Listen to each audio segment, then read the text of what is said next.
Hello, I'm Diana Roberts, and this is Blake Roberts, my other half, and this is Peer-to-Peer Brokers, and we are starting a new series called the How-Tos in Real Estate. We're going to check in with you weekly with different topics to sellers, buyers, agents, or maybe just having fun and give you kind of a cool review of a product we love, stuff like that. So I promised Diana we would stay on topic and we wouldn't sidetrack, but that's not who I am. So let's go right to a sidetrack. Diana, why in your heart of hearts are we doing this? What is our goal? We don't want to be regular agents, so why are we doing this? Well, number one, we're having fun. Number two, we like to talk to our audience, and this is the easiest way to do it. Well, we get asked the same questions 25 times a day. What's happening in the market? How are you differentiated? What makes you special? Where are home prices? When can I buy this $2 million home for $1.6 million? And those are the questions we get every day. So we thought we'd start a series where weekly we'll update you what's happened in that week. And the market is changing. It's definitely changing. So we just came back from a mega vacation from Europe. And I'm kind of surprised. I mean, I'm not surprised. I was kind of expecting this little shift that's going on. Right.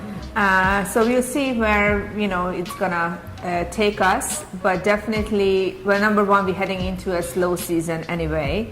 So when you say the slow season, every year, pretty much September through February is slow. And historically, the Super Bowl is when the market takes off again. Yes. But with all this noise about football and audience tapering off, I don't know if that's going to be the kickoff for our real estate season.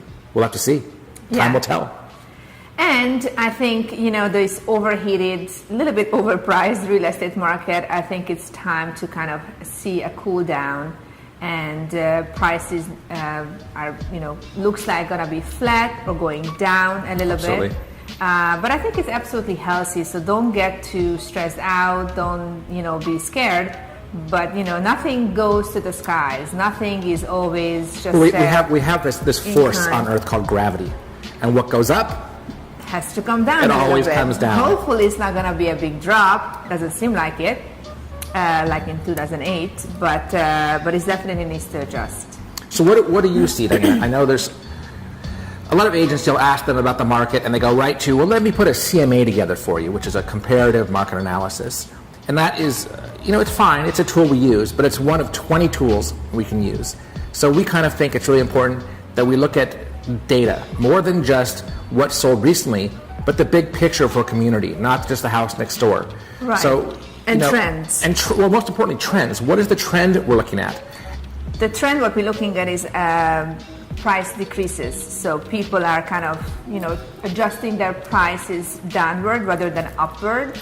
So, we don't see multiple offers in most cases. Obviously, in a certain price range in certain area, like usually the below million range, we still it's still hot. See, it's still hot. But it's because it's very affordable for many people. But as we get so, for example, Playa Vista, still very hot. Right. Redondo Beach, especially North Redondo Beach, still very hot.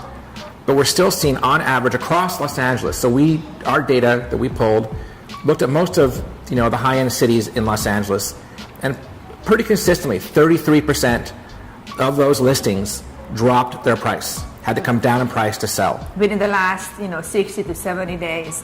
So it's kind of an indicator that the market is has a little tapering and then a little cooling off. The question is obviously how long it's going to last, how much the change is going to affect the inventory and the supply, because everything is supply and demand. Obviously, if you have more supply, then we're going to have more buyer power. Oh, you reminded me. That reminds me. You're going into it. Why we're having this talk today?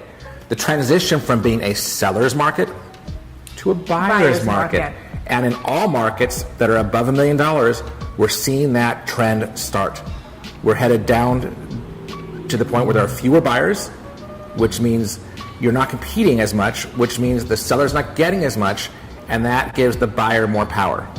Yes, so at the end of the day, don't panic.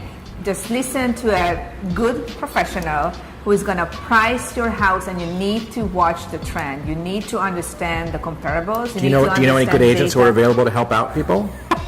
Blake and Diana. That's right, Blake and Diana, 310-980-9426. No, it's not a sales pitch. No. No, but you really need to watch the trends, look at the data, and be flexible. Don't be so, I guess, aggressive. I think the aggressive days are kind of gone as You're far talking as to sellers go. Yeah. And obviously buyers, we're not going to see 20-30% adjustment. So don't think that, okay, $1.6 million house is going to sell for $1.2 million. But it could be, in the $1.5 million to million, maybe in the $1.4 million range, which is an amazing, I guess, deal to have because we didn't see it in the last 5 years. Right. So it's definitely, I would say, it's getting to be more of a normal kind of healthier market because right. it was kind of in the extremes of the seller's market. Well, also days on market. When a person listed a home, typically if it wasn't sold in 2 weeks, the seller was upset, the agent was upset, and there was something wrong with the listing. And I think it's good for sellers as well because now you're going to have some breathing time. You're going to put your house on the market. It's going to take maybe a few months to sell it, but then you're going to have the time to actually really think through where you're going to go, and you're going to have more choices. So it's not a bad thing for sellers as well, so don't panic. So for example, Redondo Beach, which is 90278, not South Redondo, is still super hot, and we define hot by meaning you put a house in the market and it sells 14 days, 21 days, maybe 30 days. And that's happening. Because it's in the $1 million range. And although under. now new constructions are hitting the $1.4 million, $1.5 million range. But it's still, I would say in LA County, it's an affordable price range. As we get into Manhattan Beach's Sun section, which is the $5+ million market, 90 that's days, when we're 120 going to days. see the biggest kind of adjustment. But obviously it's bigger because it's higher. So 10% in a $5 million house is $500,000, but it's only actually 10%. So I think it's, honestly, I'm happy because I never really like extremes, and it was really extreme for the seller's side. It's getting to be kind of a normal, healthier, more, I guess, fun, market. As far as for agents, we're going to get into, I guess, a different segment. We can talk about briefly. Agents, every agent we've talked to in the last few weeks are in panic mode. Yeah. Oh my God, the sky is falling. Back to gravity again. Oh my God, what are we going to do? And we hear this from the title company. We hear this from the escrow company. We hear it from lots of people that sales are off. Well, of course they're off. We were dealing with an unsustainable sales process. The volume of sales, the dollar for sales, it has changed. And as Diana has said a couple of times, we're reaching a more normalized market. And for realtors, that means fewer homes are going to sell over the next year. And it's going to take a longer cycle. So fewer realtors are going to be making money, but those who are selling and in the business to win the business will do great.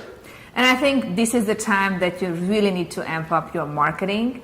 Really need to amp up, obviously working with solid, good buyers. Buyers are good, especially if they're qualified and they're ready to go and they're motivated.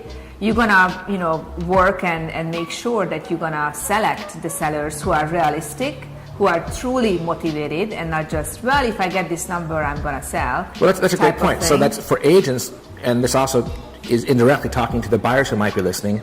Your agent, or if you are an agent, should qualify that buyer, and that qualification includes they're pre-approved with a lender. The money is there. There's no question marks. There's a sharing of information between agent and client, and maybe even a written agreement that we call a buyer-broker agreement that says, I am your agent. I'm going to put time and hard work in for you, and for that time and hard work, you're committing to me in writing that I'm your agent. We don't use those a lot, but in a market that we're moving into, they're a good thing to have because it lays out commitment between the two parties, the buyer and the agent. Yes, that's a great idea and good point. Good point.